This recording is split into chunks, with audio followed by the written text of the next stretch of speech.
La kwanza, Waisraeli walikula mana jangwani. Jangwani Mungu aliwajaribu Waisraeli, akawafundisha washike amri zake, akawatunza na kuwalisha mana.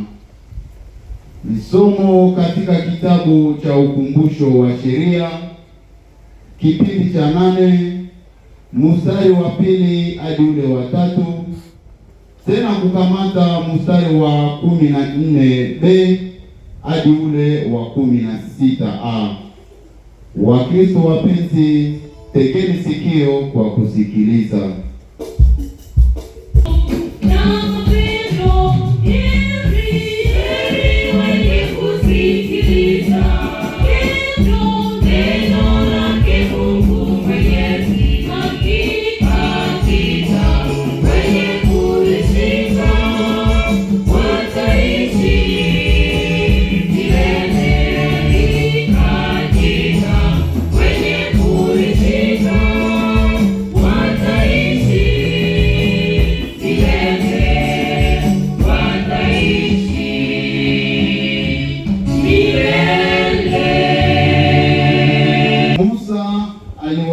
Taifa la Israeli, ukumbuke njia ile yote uliyoendea jangwani muda wa miaka 10. Bwana Mungu wako amekuongoza katika njia hiyo, apate kukunyenyekeza na kukujaribu na kujua yaliyo moyoni mwako, kama utashika amri zake au sivyo. Amekunyenyekeza, amekufanyizia kuona njaa, halafu akakulisha kwa mana usiyojua wewe mbele, wala baba zako hawakuijua. Kwa hiyo ametaka kukujulisha ya kuwa mtu haishi kwa mkate tu, ila kwa neno litokalo kinywani mwa Bwana. Usimsahau Bwana Mungu wako aliyekuondosha katika nchi ya Misri, katika nyumba ya utumwa. Naye amekuongoza katika jangwa lile kubwa la kutisha, lenye nyoka za sumu na nge, njia kiu pasipo na maji. Hapo akakutolea maji yaliyotoka katika mwamba mgumu, akakulisha jangwani kwa mana wasioijua baba zako. Ndilo neno la Bwana. Asante kwa Mungu. Kwa kufikiria juu ya somo, tutaimba sote pamoja na waimbaji zaburi isemayo:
Ameweka amani mipakani mwako,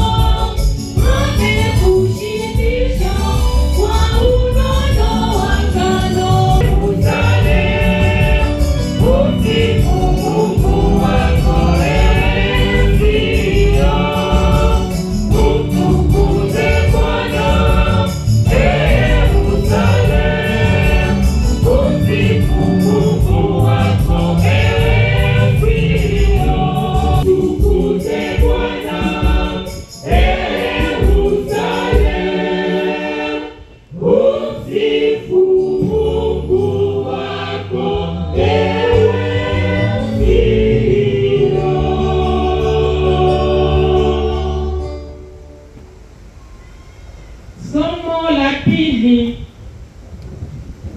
umoja wetu katika Kristo. Komunyo takatifu ni alama ya umoja wetu katika Kristo na katika shirika letu la Wakristo. Somo katika barua ya kwanza ya Mtakatifu Paulo mtume kwa Wakorinto sura ya 10 mstari wa 16 hadi ule wa 17. Wapendwa wa Mungu, tusikilize.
Ndugu zangu, kikombe kile cha baraka tunachobariki, je, si kinatushirikisha na damu yake Kristo?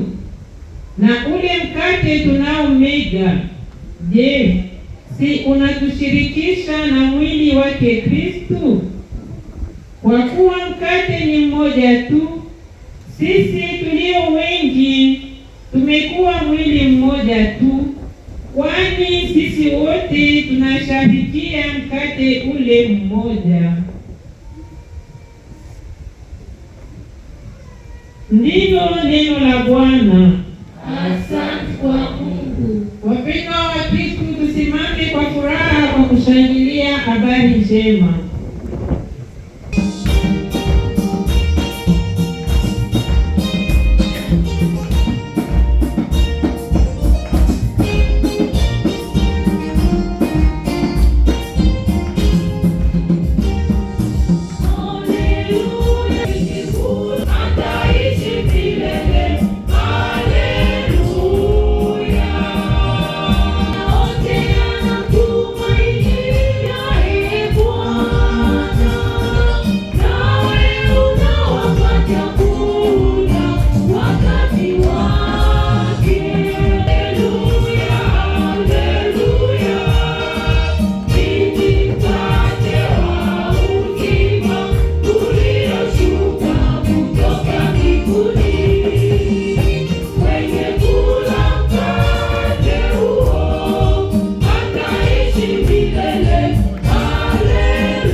Wanawe nanyi.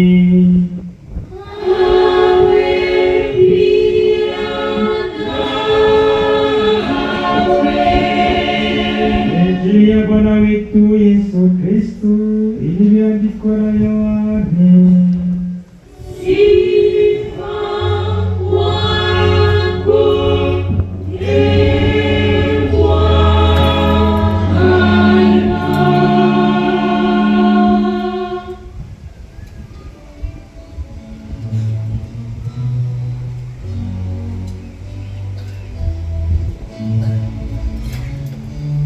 Yohane kipindi cha 6 toka mstari wa 51 mpaka 58.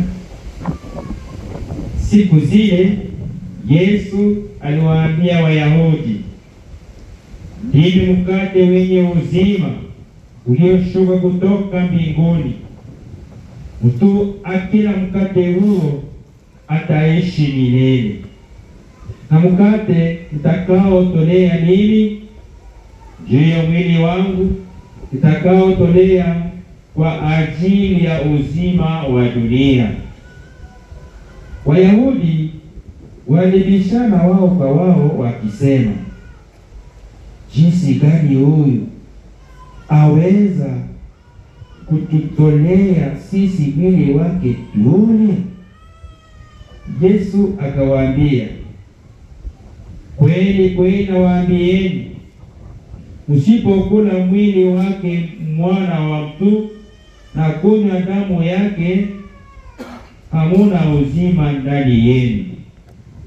Anayekula mwili wangu na kunywa damu yangu anao uzima wa milele, nami nitamfufua siku ya mwisho. Kwa maana mwili wangu ni chakula kweli, na damu yangu ni kinywaji kweli. Anayekula mwili wangu na kunywa damu yangu akaa ndani yangu, nami ndani yake. Kama vile aliyonituma Baba aliye mzima, nami ninavyo uzima kwa nguvu ya Baba, vivyo hivyo mwenye kunila mimi, yeye pia atakuwa na uzima kwa nguvu yangu.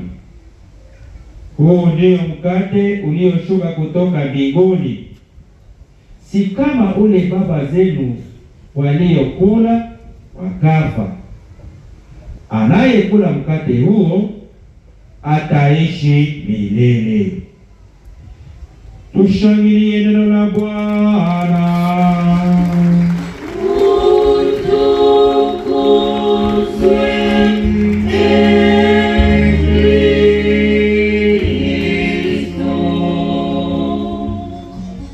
Wangu wapenzi, kaka na dada, shalom. Shalom. Haleluya. Amen. Haleluya. Haleluya.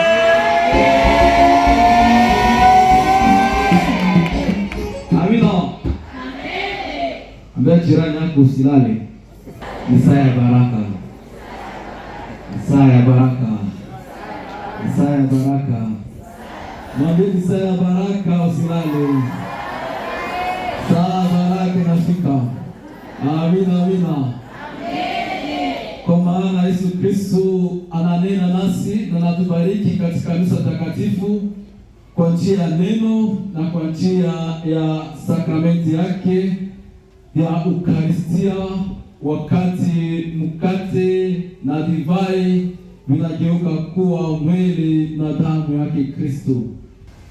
Ndugu dada wapenzi, vitabu nyingi vimeandikwa katika Eklezia Takatifu Katolika. Wababa wetu wa kiroho, wapapa wa Roma wengi, maaskofu wengi wameandika vitabu nyingi vya kutujenga kiroho na kutuonesha mafaa na uwezo wa Ukaristia Takatifu. Amina. Vitabu nyingi sana, hata mitaguzo nyingi sana zimefanyika, na Roho Mtakatifu anaongoza waamini wote ili wakuwe na imani kwa misa takatifu, wakuwe na imani kwa ibada takatifu ya Ukaristia, ambamo ni Yesu yeye mwenyewe anakuja katika taifa lake, anajachilia kama chakula kwa ajili ya taifa, anajachilia kama divai kwa ajili ya taifa, anajachilia kama uzima kwa ajili ya taifa, ili wana wake waweze wakakula na kushiba uzima wake wa kimungu, uzima wake wa kimwili yeye ambaye ni Mungu kweli na Mungu kweli. Amina. Katika hotuba yangu nilipendelea kuifanya kama shukrani au témoignage kwa yote tunayoona si wenyewe na tunayosikia si wenyewe kila mara tunaposherehekea misa takatifu.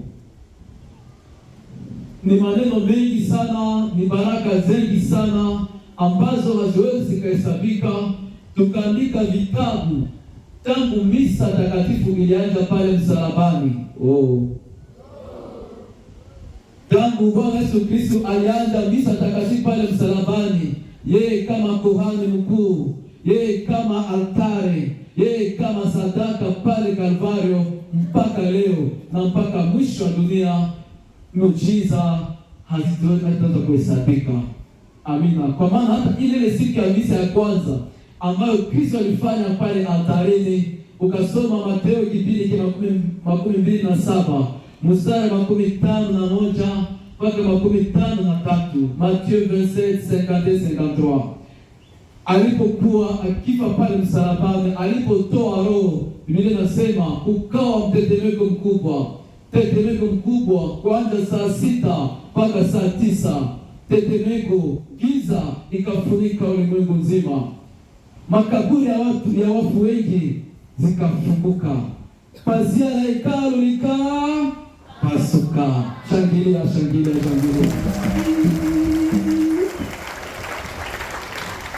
Kila misa takatifu inafungua pazia la hekalu la Baba. Kila misa takatifu inafungua mlango wa mbinguni. Kila misa takatifu inafungua dirisha zote za nyumba ya Mungu iliyo mbinguni. Kila misa inafungua pia dirisha za Mungu zilizo duniani. Kuna pia madirisha ambapo malaika wanatulia wakati tunasema malaika fulani ingia, wanatura tu ni chikachuma chisaka, wanaingia mara moja. Amina. Pazia la hekalu likapasuka, makaburi ya wafu wengi zikafunguka, miili ya watu wengi, miili za watakatifu zikatoka huko kaburini, zikatembelea hata watu fulani katika Yerusalemu, wale ambao Mungu alikuwa ametayarishia, na kisha pale wakapanda naye kisha mfuko wake, kwa kuwa alikuwa angali mu action, alikuwa angali mu deliverance. Misa hayaisha, wafu wanataka presse kwenda mbinguni. Sasa hapana, mungoje, mkusanyike pembeni yangu, tunataka ingia sasa. Wakati alipokuwa akiingia na wale ambao alitosha kwenda ile siku, na akaingia pia na eklezia yake yote, kuanza mwanzo wa dunia mpaka kumwisho wa dunia, vyote akavikusanya ndani mwake, akapanda navyo kwa Mungu. Na pale mimi na wewe tulipanda katika mwili wa Kristo, alitupandisha pamoja naye, akatukalisha pamoja naye kule kwa Baba. Soma Waefeso kipindi cha 2 mstari wa 5 mpaka wa 7. Tulifuka pamoja naye, alitupandisha pamoja naye, akatukalisha pamoja naye kule kwa Baba. Tulikaa jirani yako, sasa hii tulikala na Kristo mbele ya Baba. Sasa tulikala na Kristo mbele ya Baba. Unaamini? Unaamini? Unaamini? Shangilia baraka hiyo, shangilia. Ambia jirani yako, sasa hii ulikala na Kristo mbele ya Baba. Amina. Kuamini yako leo haiko njoo yenyewe inakufikisha kwa Baba, lakini Baba amekutangulia katika imani yako. Baba amekutangulia katika imani yako, amekutangulia katika matumaini yako, amekutangulia katika uzima wako. Mbele uzaliwe, alikuwa ametangulia uzima wako tayari, na amekuokoa mbele uzaliwe. Baba ameokoa uzima wako. Amina. Haleluya. Sasa ambia moyo wako, Baba ameniokoa hata mbele nizaliwe. Mbele nizaliwe, Baba amekwisha kuniokoa. Mbele nizaliwe, Baba amekwisha kuniokoa. Endelea kusema, kuna baraka utapata ukasema na imani. Mbele nizaliwe, Baba amekwisha kuniokoa. Mbele nizaliwe, Baba amekwisha kuniokoa. Mbele nizaliwe, Baba amekwisha kuniokoa. Mbele nizaliwe, Baba amekwisha kuniokoa. Mbele nizaliwe, Baba amekwisha kuniokoa. Shangilia, shangilia.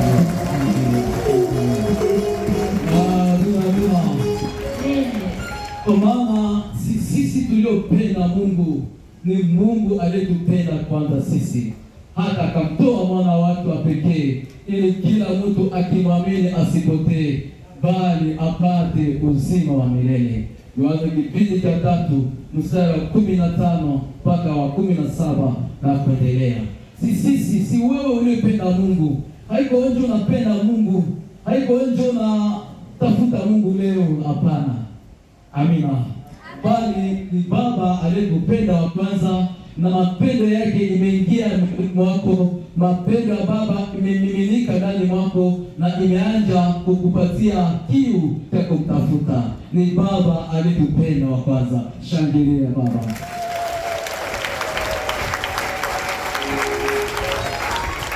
Baba kisha kutupenda katika mwana wake, ametufungulia kabisa pazia la mbinguni kwa njia ya kifo na ufufuko wa mwana wake. Baba amefungulia wanadamu wote neema ya kufika mbele yake bila shida yoyote, bila mashaka na masito.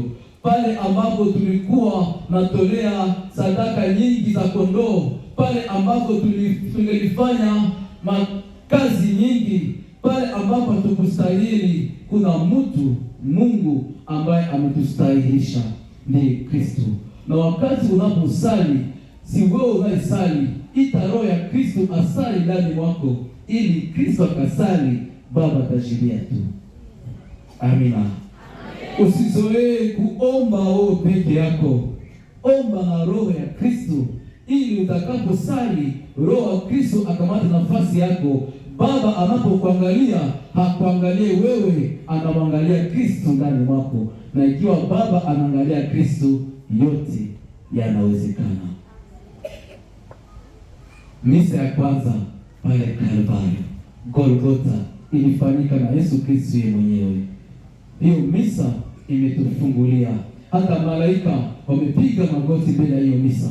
Malaika wameacha njia, hata wale makerubi ambao Mungu alitia pale mlango wa mbinguni. Makerubi, wakati tuliasi, wakati Adamu na Eva waliasi, waliingia katika dhambi, Baba alishirika sana, kwa maana walijitenga naye, na Mungu akatia malaika makerubi wenye kuwa na kisu kali sana, ili dhambi isiingie tena na isionekane mbele ya uso wa Baba. Kwa maana Baba alikuwa amependa mwanadamu sana, na alistuka wakati mwanadamu aliingiza dhambi mbele yake. Wakati damu ya Kristo ilikuwa ikimwagika, Yesu alitakasa dhambi za dunia na akaregeza kisu, akaregeza justice, haki, akaregeza njia zote za mbinguni kwenye tungelipita kwa shida. Kwa sasa tunapita kama njia ya goudron kwa sababu ya damu ya Yesu. Kuna malaika, ndugu wapenzi, ambao si washangazi yetu, si wayomba. Iko malaika ambao wamepatiwa ruhusa ya kuchunga tu, hawajui mtu. Wanapatiwa, kama Mungu amesema utaingia. Kama anasema utaingia, ijapokuwa uko padri, uko shemasi, uko mkristo, uko renouveau, uko mariale, inakuangalia. Tunaandaa kumisa kila siku, tulikula kwa uwanja wako, vile vinakuangalia. Kama hawakumwambia akuingize, hautaingia. Amina. Amen. Laissez passer. Sema laissez passer. Amina. Yesu amenda hakukulisha rushwa. Haiko rushwa. Yesu hakukulisha malaika rushwa. Hakukulisha Baba rushwa, bali rehema ya Baba. Wa malaika hakukula rushwa. Leo hii ukafika mbele ya Baba ukijifunika tu damu ya Kristo, hakuna malaika atakayekugusa. Na Yesu Kristo, ukaenda mbele za Baba na damu takatifu Yesu Kristo, ukiwa unaaminia kabisa fumbo la mwili na damu ya Kristo, hakuna malaika atakayekupiga. Ilianza pale Golgotha. Yesu Kristo, kuhani mkubwa na wa milele, ametufikia mbele ya Baba, amejitolea kwa ajili yetu. Ndio maana usiwazi kama Mungu anakupenda juu ulitenda mema. Usiwazi kama juu ulitenda mema ndio utakulisha Mungu rushwa. Kristo amekufunika, na ndio maana Mungu anakujibia. Kristo amekufunika, ndio maana Mungu amekujibia. Tunasikilizana? Kristo ndio maana niani.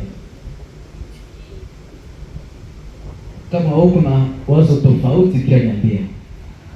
Mimi nakuachia mikro na kutosha kanzu vivana. Amina.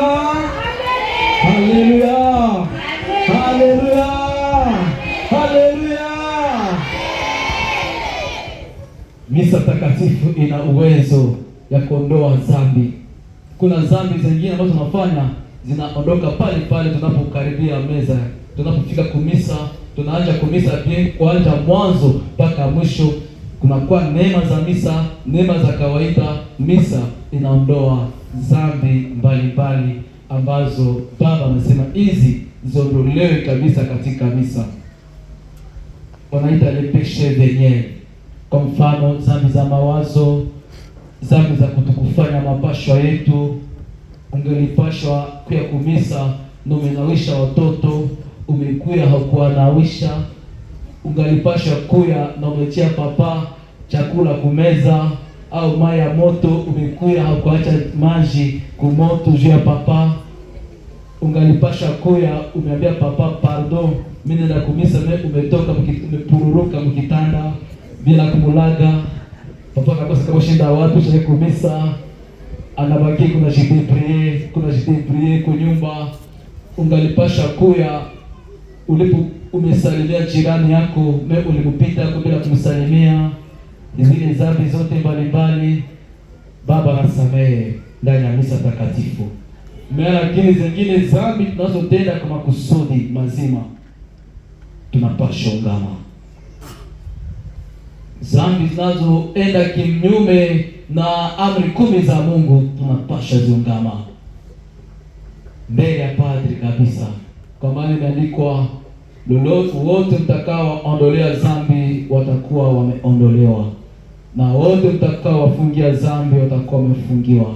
Na katika Mateo kipindi cha 16 mstari wa 16 mpaka 9, Bwana Yesu Kristo amwachia Petro funguo, ndizo funguo za eklesia. Ameziacha katika sakramenti, ameziacha ndani ya Petro, na kwa njia ya Petro ndani ya Papa wa Roma, kuanja Lino Kleto mpaka leo, mpaka kwa kina baba askofu. Na ile funguo inateremka, imepatiwa mapadri ili wajungi na maskofu kwa kufunga na kufungua. Ndio maana tunapashwa enda katika kiti cha maungamo bila tatizo yoyote, kwa maana hauende mbele ya mwanadamu, unaenda mbele ya Kristo mwenyewe. Anaendelesha kazi ya kukomboa dunia kwa njia ya sakramenta, hasa pia sakramenta ya kitubio. Amina. Ulizo shirani yako unaungamanga kwe? Nashina ukana vikula. Ukana vikula mama tati. Amina. Tuzoe kuenda kwa kuungama. Tunasafishwa ili kila mara tutakaposali sala ifike mbinguni bila kuchelewa. Amina, amina. Yesu Kristo anatusamehe dhambi. Pia tunaposhirikia misa takatifu, tukaishirikia kabisa na roho ya utayari, tunapewa neema ya kujiunga na Kristo yeye mwenyewe. Yesu amesema katika Injili ya leo, anayekula mwili wangu na kunywa damu yangu ana uzima wa milele. Mimi niko ndani mwake, naye iko ndani mwangu. Yesu anaongeza umungu wake ndani yetu kila mara tunaposharikia misa takatifu. Anatongezea umungu wake, nguvu ya umungu wake, neema za umungu wake, baraka za umungu wake, karama za umungu wake, vipaji vya umungu wake, nguvu, neema, kila uwema wa umungu wake unaongezeka ndani mwetu kila siku, wakati tunapofanya ibada ya Eucharistia na tunapopokea neno la Kristo kwa heshima na kuliweka pamoja na divai, mkate na divai mbona kwa mwili wake. Kristo anatujalia nguvu mpya na uzima wake ndani mwetu. Ndio maana yule mwenye hazoe kusikiliza neno na hazoe kukomonika anakauka. Na mtu akakauka hatabeba matunda. Na mtu kama bebe matunda atatupwa motoni. Yesu anasema mapenzi ya Baba yangu ni wawe na matunda, wapate kuzaa matunda mengi. Baba anataka mimi na wewe tuwe na matunda mengi. Ukataka upewe matunda mengi, zoea kukomunika. Komunyo italeta ndani mwako matunda mbalimbali za Roho. Itakuletea furaha, itakuletea amani, itakuletea ukadirifu, upole, baraka, wema. Hata ile komunyo itakuletea mambo mingi usiyoyajua. Mafumbo mingi itaonekana kwako, yale ambayo hayasikilikaka kuanza mwanzo wa dunia utasikia, ikiwa unaweza kukomunika, ikiwa unaweza kukomunika vizuri na kupewa uzima wa Yesu ndani mwako vizuri. Amina. Kuna wengi wanaongezewa karama kwa kukomunika tu. Mungu anakuwa anamuongezea karama, anamuongezea baraka. Kuna wengi pia wanaponyeshwa kwanza kiroho. Komunyo takatifu ina uwezo ya kutuponya kiroho pia kimwili. Kwanza kiroho inatusamehe dhambi zetu, ni kusema inatuponyesha vidonda ambavyo dhambi ilileta. Tulipogawana na Mungu na umungu wa Baba, neema ya Eucharistia inaturudishia ile uzima, inatusamehe dhambi zetu, inatupatia tuingie katika mafumbo za mbinguni na tusharikie kwa meza ya mbinguni ambayo tunaonja kila mara katika Eucharistia takatifu. Amina. Kuna wengi wanaponyeshwa vidonda vya ndani wakikula tu Eucharistia, kidonda kinapona, anaweza kusamehe hata yule mwenye shaka shinda kusamehe.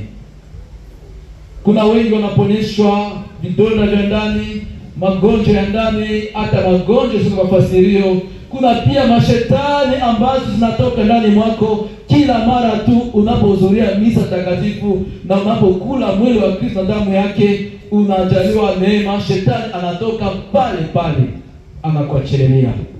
Kuna pia zingine mashetani ambazo zinajificha wakati unakula komunyo, inatoka kidogo kwa maana inatetemeka mbele ya Kristo. Wanajificha, sema wanajificha.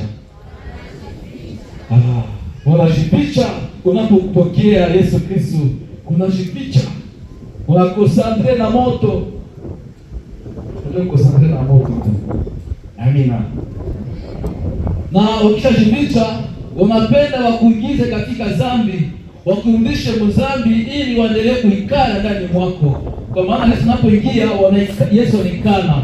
Sasa mizimu na mashetani ikiwa walikuwa pembeni yako unajificha, ukaingia katika dhambi bila kungama, wanarudia tena. Lakini ukabaki maisha ya utakaso, mizimu na mashetani zinakuacha huru na unakuwa uhuru ya mtoto wa Mungu. Unakuwa huru kabisa.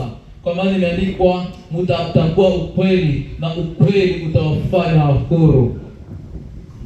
Yohana kipindi cha 8 mstari wa 13.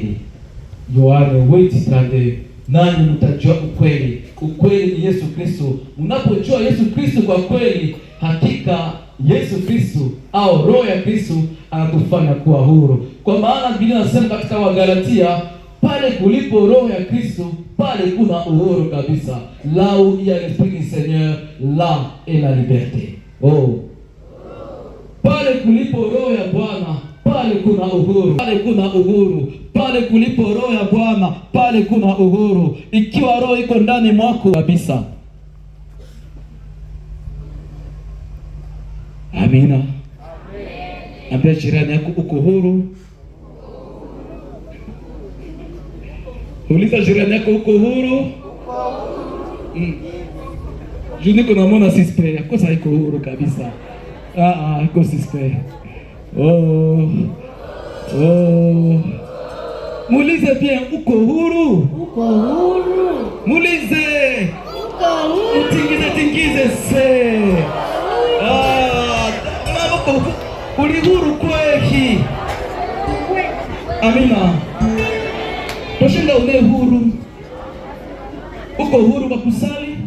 Uko huru wa kwenda kumisa mbele ya mama. Uko huru katika kitanda cha ndoa yako. Haufunga hata kule ekati leo. Haufunga. Uko huru. Eske unafanya tendo lako la ndoa katika uhuru wako wote?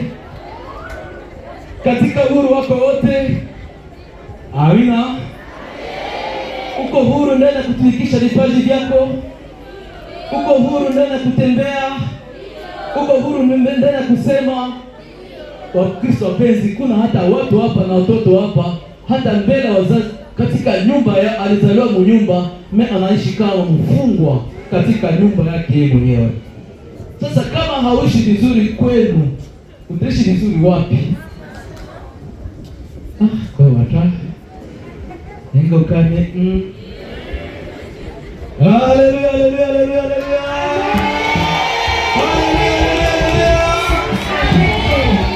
Shangilia baba, shangilia.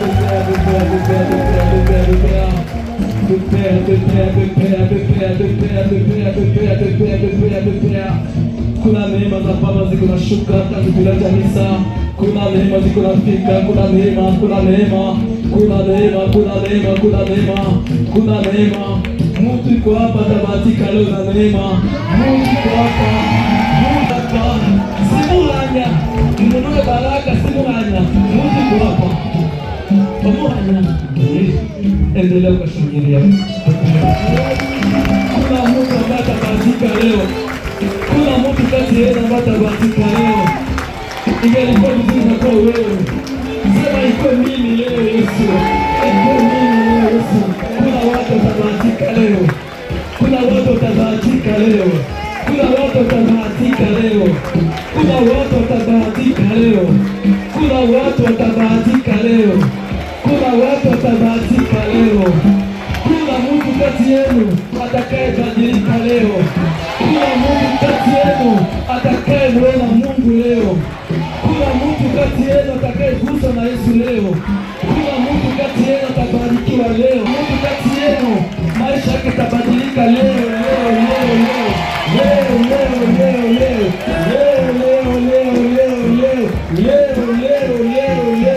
Bila kesho. Baba nasema leo kuna mtu kati yenu watamwona Baba leo. Amina. Na wale watu watajaa furaha, kwa maana imeandikwa katika Yohana 12:2, Yohana 20:20, mitume walifurahi walipomwona Bwana. Walifurahi walipomwona Bwana. Sasa wewe ugali na uchungu na uko mbele ya Eucharistia. Amina. Mwambie kwa nini uchungu ndani ya misa takatifu? Kwa nini uchungu ndani ya misa takatifu? Hakuna. Anasema hakuna. Tushangilie Baba.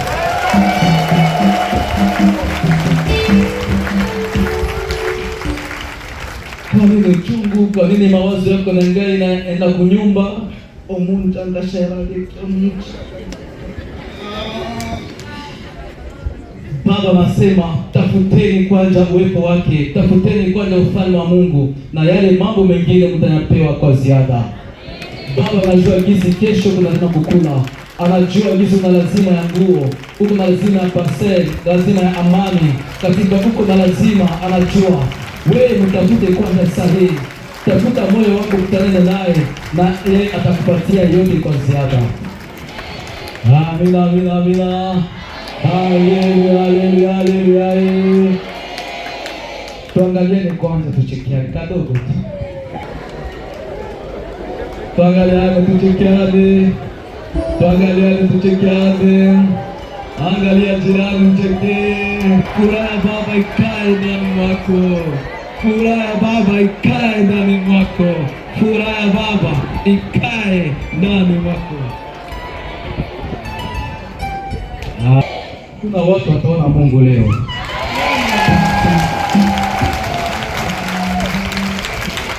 Kuna watu wataona Mungu leo. Sione Claire leo. Leo kuna mtu atatoka hapa tena shuhudia leo. Leo kuna mtu atatoka hapa na ushuhuda kubwa leo. Kuna mtu atatoka na ushuhuda mchana leo. Kuna watu wataona Baba. Kuna watu watasikia uwepo wake ndani yao. Kuna watu wataonja utamu wa mbinguni. Kuna watu watakula na malaika leo kwa meza moja. Kuna watu watakula na malaika kwa meza moja. Kuna watu watakula na Baba. Kuna watu watakula na Mwana. Kuna watu watakula na Roho Mtakatifu leo. Amina, amina, amina. Haleluya. Tuangalie tena kwanza.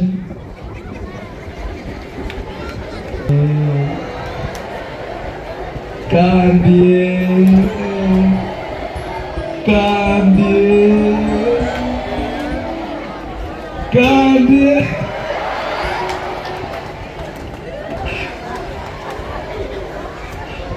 Amina, amina. Kwa maana Mwokozi wako katikati yako. Asia kucheka, unacheka tu. Haina shida. Sahi haina shida kabisa. Mungu sahi anatupatia ruhusa ya kucheka. Sahi tuko na ruhusa ya kucheka.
Amina, amina. Angaliana na jirani, mcheke kadogo tena.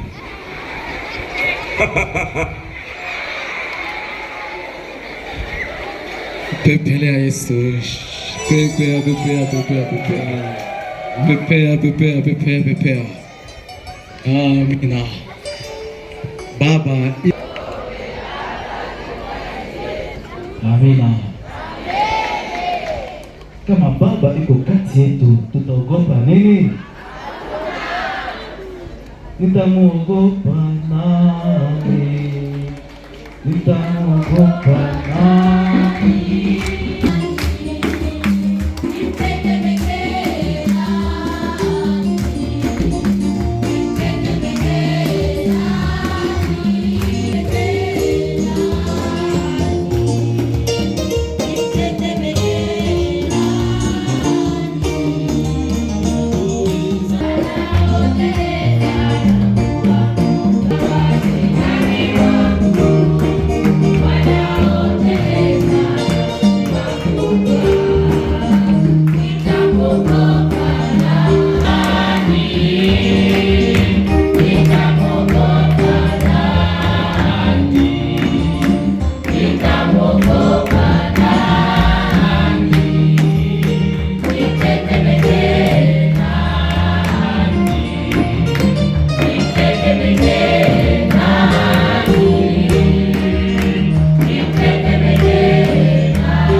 atashindana na wewe?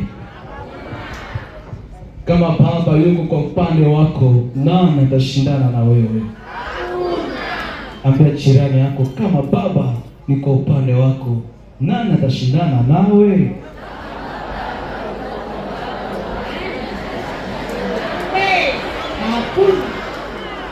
Amina. Tia imani kwa yule Baba aliye pamoja na wewe. Baba iko pamoja na wewe, iko ndani mwako, anaona yote, anajua yote. Yote ambayo unapitia leo hii anayajua kabisa. Hakuna kitu kinye kinapita mbele ya macho yake bila yeye kujua. Hakuna jambo linalopita mbele ya macho ya Baba maishani mwako kama Baba hajui. Na hakuna akili kitakachokufikia wewe mtoto wake kama yeye hajui au kama hakukiruhusu. Amina. Amina. Amina. Amina. Kwa kumalizia, kuna vitu mbele tuvikazie tena sasa. Tuliyasema kwa mwanzo, zoezi ya kukomunika na hakuungama. Kuna hatari kaka dada kuendelea kukomunika na hakuungama. Kwa kweli kukula mwili wa Kristo haiko raha, haiko prestige. Ni kuungana na Mungu, ni kuungana na mtu. Ijapokuwa watu wote wasimama kwa kiti yako, kama wao wako tayari, baki tu, haina shida. Usikie haya ya kubaki wewe peke kwa kiti ikiwa hauko karibu, hauko tayari. Kuna wengi wanasema abono bosho mbele angano basi na ingai yayo. Tuangane chobo si hapana. Amina. Wakati ni Eucharistia ni wewe peke yako, wewe na Kristo. Unajangalilia, unaangalia, unajichunguza, ikiwa uko katika utayari unashimama. Haiko mbaya kama umekatala kukomunika na umejitambua jinsi una dhambi ndani mwako. Haiko mbaya. Hawata kufunga kraka. Hakuna wa polisi, hakuna wa security watakutosha kukiti na wanakungojelea kisha misa kwa kukupiga hiyo kukomunika.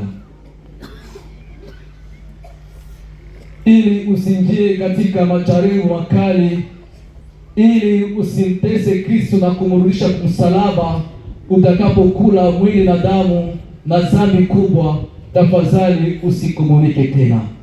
Haiko mbaya. Amina.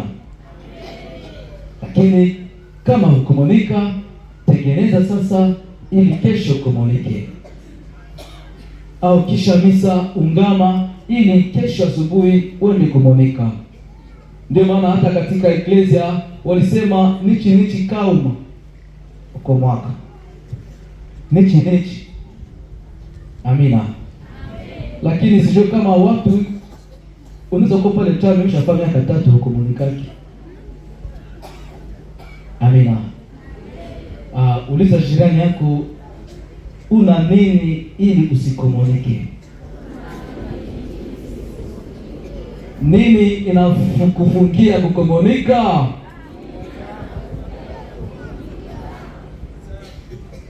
Ikiwa katika dhambi inakufungia kukomunika, uungame basi ili waje komunika vizuri, ili waje ukajiunga na Kristo vizuri, ili waje ukakomunika na maisha ya kimungu vizuri kabisa. Amina. Nimewataja verset 1 Corinthiens 11:30. Ndio maana katikati yenu wengi wamekuwa wadhaifu, kuzoea kukula komunyo na mazambi na vizambi. Wengi wamekuwa wagonjwa kati yenu, kuzoea kukomunika na vizambi, mazambi. Wengi hata wamekufa, wengine wameenda wakakufa kiroho, iko tu pale kwa foto, ashaka kufa zamani. Akufa kikala. Akufa kala. Amina. Wengi washaka kufa zamani kiroho. Unaishi mzambi, uko naweka herizi katika nyumba yako, katika jamaa, katika mwili wako, tena unaenda komunika na uko na herizi juu ya mwili wako. Unawaza pale kabisa Kristo atakuwa rafiki wako? Amina. Tushikaze tukomunike na roho safi. Hatustahili kukomunika, lakini Baba anatustahilisha katika kitubio. Anasema muje watoto wangu, ninawashirikisha katika sakramenti ya kitubio, mkomunike vema ili niungane nanyi kwa ajili ya siku kuu yangu inayokaribia. Kwa maana ni yale Eukaristia inayotia ndani mwako nguvu ya kushindana na majaribu. Nguvu ya kumshinda shetani utayapata ndani ya komunyo takatifu. Amina. Wale wanaokomunika wana nguvu ya kiroho. Kwa komunika vema, una nguvu ya kukuza mashetani, una nguvu ya kufanya muujiza, una nguvu ya kuombea mgonjwa apone, kwa maana Kristo ni mzima ndani mwako. Amina. Ndio maana tuko na temonyaji za mingi sana.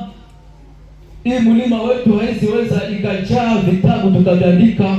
Dunia nzima haitaweza kujaa vitabu vya matemonyaji yangu mimi, yako wewe, ambayo ulipata katika misa au katika kuabudu Yesu hostia.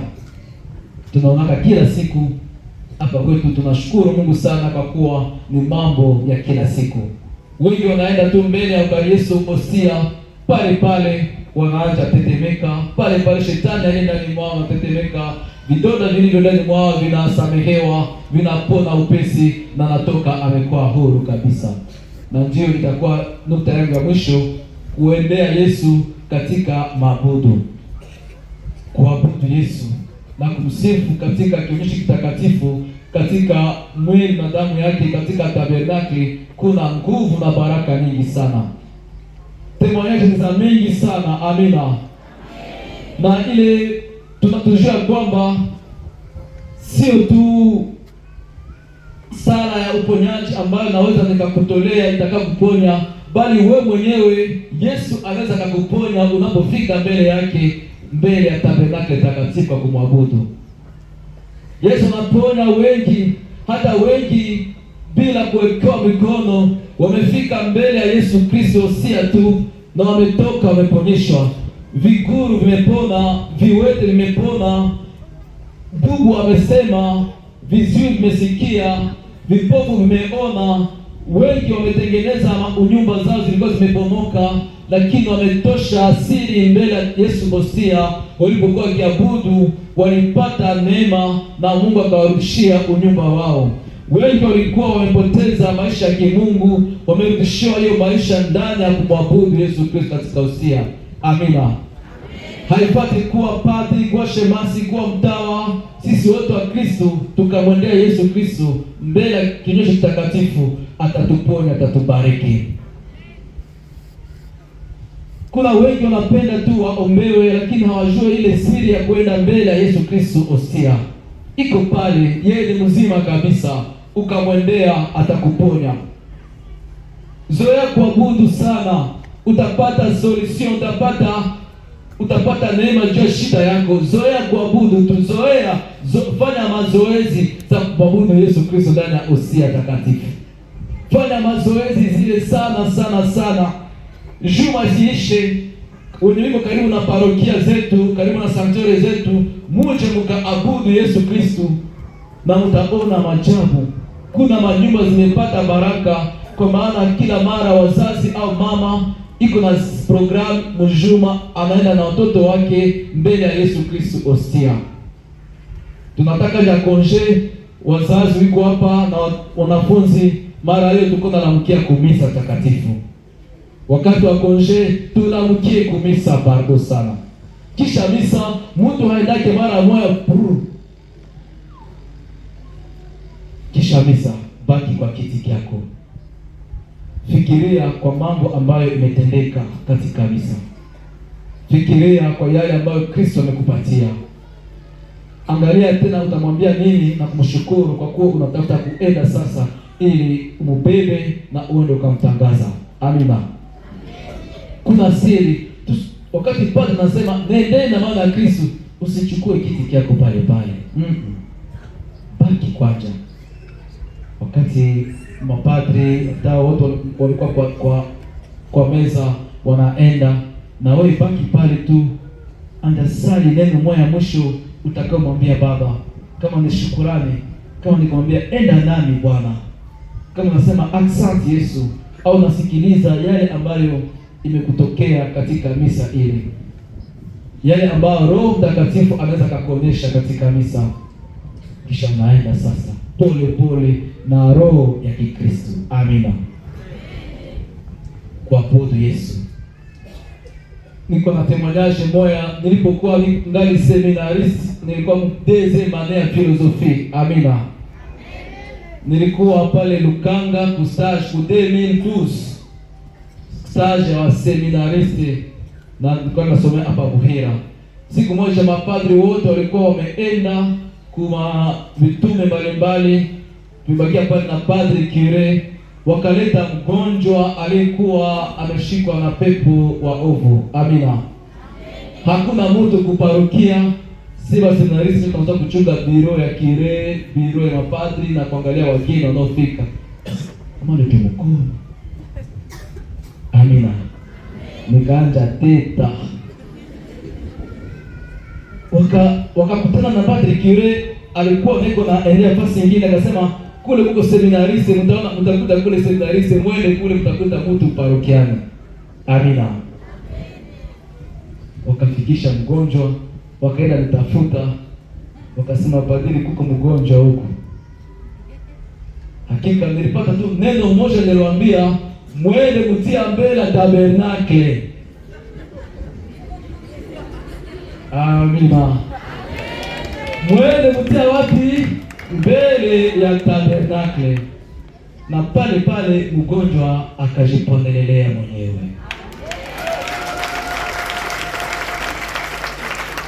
Sisi tunaotenda ni Mungu anayotenda. Tutie imani yetu kwa Kristo bila kwa wanadamu, bila kwa mapadri. Nao ni instruments, ni vyombo tu, bila kwa washemasi, bila kwa watawa, bila kwa ombaji. Unapokuja hata hapa kulimani, unapoenda Tabora kwa kuabudu, unapopanda Karmeli, wewe mwenyewe na Yesu Kristo iko hata ndani mwako. Imeandikwa saa zimekuja wale watakao maabudu Mungu watamwabudu kwa roho na kwa kweli.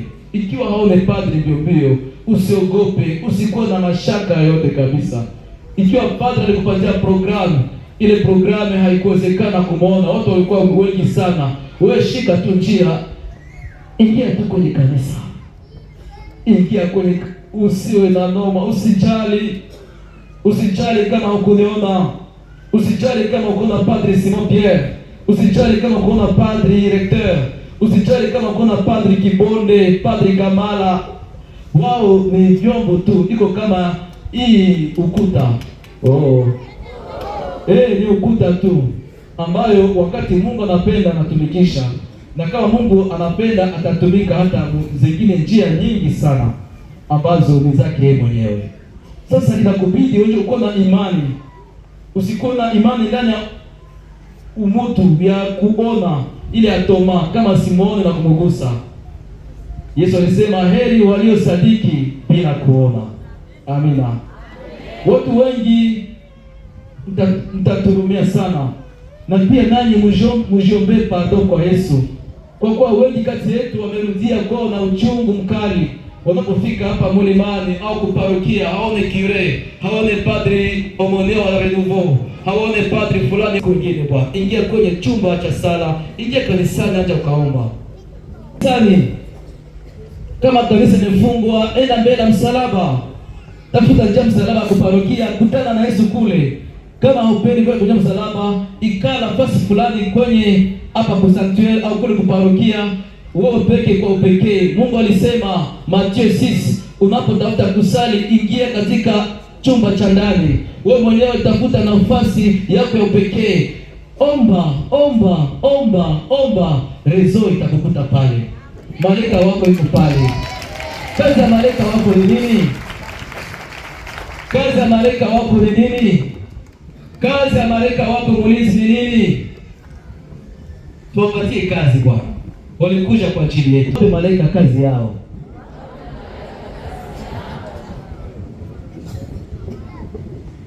Mwambie tena, tuwape malaika kazi yao, na tumwache Mungu afanye kazi yake. Ni mtu atakaye kufanyizia sana ni Yesu yeye mwenyewe. Ikiwa haumuone, ikiwa rendezvous, piga magoti, ita Baba, atakusikiliza, atakokoa, atakubariki. Usinitafute mimi, tafuta Yesu Kristo, na usinipiganishe na Yesu aliye ndani mwangu. Kama wewe haunikute uko na Yesu ndani mwako, wewe omba tu, atalamuka Bwana. Amina. Yesu pale katika pwani anaonesha yale mfano waziwazi. Wakati mitume, Yesu analala ndani mwetu. Ambia jirani yako, Yesu uko ndani mwako analala. Ni kwako tu kumlamusha na natenda. Bwana awe nani.